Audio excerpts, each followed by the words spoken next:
नमस्कार दर्शक बंधु, जय जगन्नाथ। दर्शक बंधु, जदि आपनकर घर भितर सब लगुच जमती किसी दोषा दोष रही जाइए, गुणी गाड़ी दोष हो कि अशुभ नजर हो कि आम घर उपर किसी करतु कि वास्तु दोष हो कि ग्रह दोष पीड़ा आम मानकर घर भितर अधिकांश लोकंर पीड़ा जोटा कि लगी रही तो घर भितर सब जो कहती अशांति झड़झंझा इत्यादि इत्यादि सब लगी रही तो सेत आपण माने करिवे कौन ना दर्शक बंधु, आम शुक्ल पक्ष द्वादशी तिथि प्रत्येक मासर जो शुक्ल पक्ष द्वादशी तिथि आसूची कौन मासर शुक्ल पक्ष द्वादशी तिथि आमर घरे पुरोहित को डाकी गीता पाठर व्यवस्था किंबा ताकू कहते गीता यज्ञ व्यवस्था करें। ता साथी घर ऐशान्य दिगरे आपण 5टी द्रव्य पोतिबे।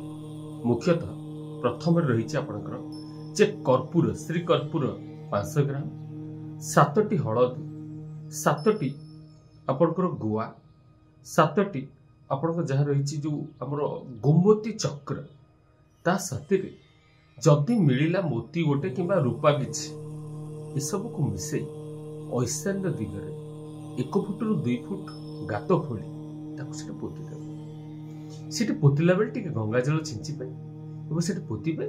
पोतिला बेले आमे सेठी निजर इष्ट देवादेवी जी अछंते ताको प्रणाम करी स्मरण करी तांकर जो कहते क्षमा प्रार्थना करी आमे सेठी से व्यवस्थाटी करिबा।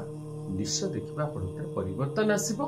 से घरे देवादेवी लक्ष्मी एवं समस्त 33 कोटी देवादेवी धीरे धीरे देखिबा आशीर्वाद प्राप्त होइछ। दर्शक बंधु, विदाय दियंतु। जय जगन्नाथ।